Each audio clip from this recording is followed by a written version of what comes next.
So we're gonna move the sheep and the lambs onto greener pastures, as they say. This is opening up to a large chunk of land.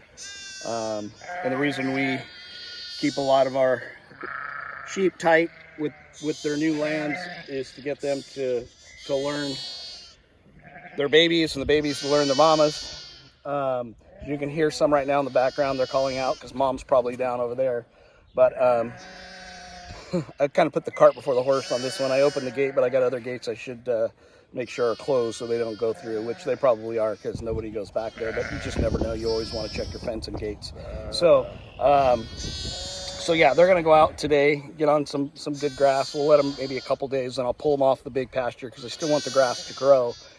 And if we hit it too hard right now, we'll stunt it, and then there won't be a large amount of available grass come, May, June, July, August. So we want to try to stretch our grass as long as we can, and we do that through typically rotating pastures or different paddocks. So here's a couple, somebody's lost somewhere, but they'll figure it out. So we're going to go for a walk, and we'll go look at some gates. Hopefully they're not open, or if they are, I get there before the sheep do. That could be bad. Oh, and most important part, we put Rocco back in because we want to try to catch any open lamb or open ewes or any ewes that will breed back for an early fall lambing season. And then babies will be born right around October. Everybody rests, and then in December we put the ram back in for spring lamb. So there's always a rotation going on. One of the other things is most people don't know, lambs or ewes could have 3 lambing cycles in 18 months. That's pushing your ewes pretty hard, in my opinion. Every once in a while, it's probably not the end of the world, especially if you have young, healthy ewes that can handle it. So we don't do that. I've never done that.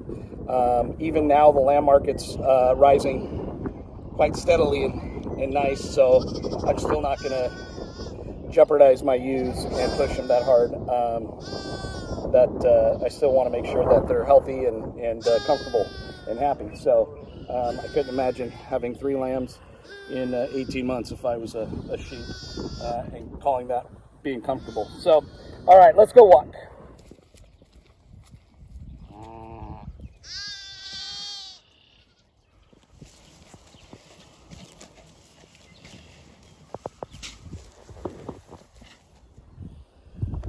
So where the sheep are out right now, this is where we ran our chicken tractors last year, throughout the whole year, and we put quite a bit of fertilizer down. By fertilizer, putting fertilizer down, I'm referring to the birds and their pooping mechanism. How's that? And we capture all that manure, which is high in nitrogen, and then we move the tractor and we repeat that process. But now we're reaping some of the rewards because the grass is starting to come up really nice. In some of the areas that the grass, where the chicken tractors are on, you can see a variation in size. Where that tractor sat, the grass is greener. Where maybe, we missed a little spot, which is normal, not a big deal. You can see that the grass may be a little shorter. So we definitely are seeing the fruits of our labor when it comes to those chickens and capturing all that manure. So like I said, today we'll let them just free graze. We'll probably let them do that for a few days, and then I'll pull them completely out of here because I don't want them to have that much impact yet, because the next step is going to be to start building little paddocks so that we move them into a paddock. They stay there for a few days, then they move to the next one, so they're not overgrazing. The grass, the actual stems of grass are little solar panels, so the shorter they are, the less sunlight they capture, and the longer it takes for the grass to regrow. So by leaving longer pieces and not overgrowing, you get that return of the grass quicker, and we don't bring our sheep back to the original paddocks in which they started to about 25 days, 30 days.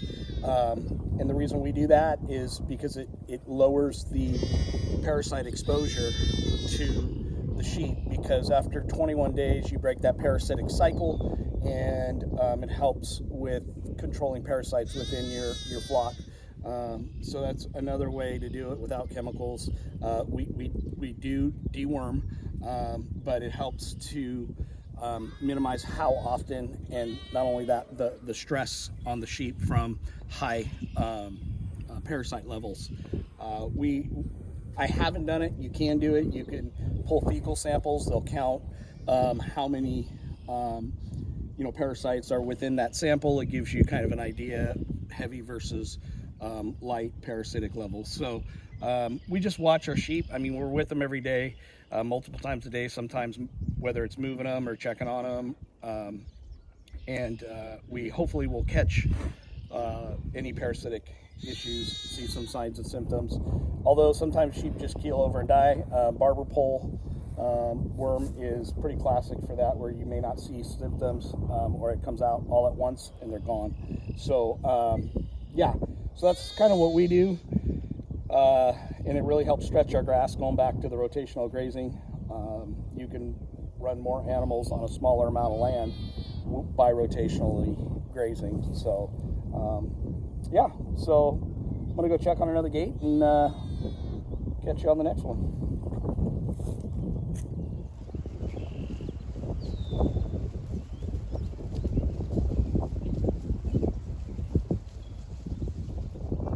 That's an update with what has been happening around the farm. So please like and subscribe. We'd really appreciate it, because it helps out the farm and it helps out the algorithm. So stay tuned. Thanks for watching. Catch you on the next one.